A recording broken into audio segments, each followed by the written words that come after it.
একদিকে ভুলো মন আর একদিকে ব্যস্ততা, এই সব মিলিয়ে মাঝে মাঝে কিছু জিনিস ধামাচাপা পড়ে যায়।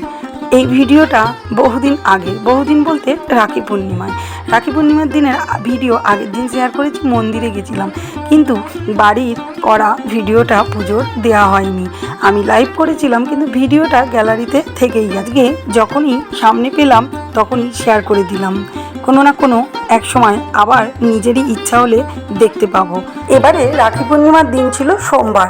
খুব কমই ভাগ্যচক্রে শুক্রবার দিনটা পাওয়া যায়, তবে পুরো দিনটা কিন্তু শুক্রবারের মতো করেই পালন করা হয়েছিল। তো মাকে সকালবেলা দুধ গঙ্গার জলে স্নান করিয়ে তারপর সাজিয়ে গুছিয়ে নিয়ে পুজো শুরু করেছিলাম। এবারে যেহেতু জন্মদিনে মাকে আমি রূপোর কোমরবন্ধনী দিয়েছি, তো সেটাও পরিয়ে দিয়েছিলাম, আর সাথে নতুন সিংহাসন তো ছিল। আর মাকে সমস্ত গয়না দিয়ে সাজিয়ে গুছিয়ে নিয়ে সিংহাসনে তুলেছিলাম। এই রূপোর মুকুটটা গত বছরের আগের বছর আমি উদযাপনে মাকে গিফট করেছিলাম। আর এরকমই ছোট ছোট গহনা আমি মাঝে মাঝে মাকে গিফট করি, সেটা কোনো বিশেষ উপলক্ষতে। তো মাকে সিংহাসনে তোলার পর ফুল দিয়েও সাজিয়ে দিয়েছিলাম একটা রজনীগন্ধার মালা, জবা ফুলের ছোটো মালা পাইনি, তাই রজনীগন্ধার মালা দিয়েছিলাম। আর যেহেতু রাখি পূর্ণিমা, তাই একটা রাখিও মাকে আমার তরফ থেকে দিয়েছিলাম। আর ভোগ রান্না করেছিলাম, মায়ের পছন্দ তো ছোলা গুড়, তাছাড়াও আমি অন্যান্য ভোগ রান্না করেছিলাম, সিমাইয়ের পায়েস, ছোলার ডাল, লুচি, আলুর দম।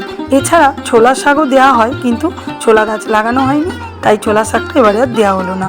তো মাকে সাজানোর পরে ভীষণ সুন্দর দেখতে লাগছে। আমার তো দেখে একদম চোখ মুগ্ধ হয়ে গেছিলো। তোমাদের কেমন লাগছে জানি না। জন্মদিন বলে কথা, তাই সাজসজ্জা আয়োজন একটু বিশেষত্ব তো থাকবেই। আমাদের জন্মদিন এত ধুমধাম হয়, আর ঠাকুরের হবে না তা কী করে হয়? আর এই সবটাই হচ্ছে আমার ভালোবাসার একটা নিদর্শন বলতে পারো। আর মাকে একটা পদ্ম ফুলও দিয়ে দিলাম। তারপরে পুরো সাজসজ্জা কমপ্লিট হলে আমি পুজোটা করেছিলাম। আর এই সিংহাসনটা মাকে আমি দিয়েছিলাম জন্মদিনে আমার প্রথম উপার্জনের উপহার হিসাবে। সব সাজিয়ে গুছিয়ে নিয়ে পুজোটা করেছিলাম। তো এই ছিল গত রাখি পূর্ণিমার আমার বাড়ির পূজা। তোমাদের সাথে সবটাই শেয়ার করলাম। তোমাদের জানি না কার কেমন লাগলো। আমি এগুলো স্মৃতি হিসাবে এখানে রেখে দিলাম। সত্যি বলতে বন্ধুরা, এই প্ল্যাটফর্ম না থাকলে এটা সম্ভব হতো না। তোমাদের কেমন লাগলো অবশ্যই জানিও।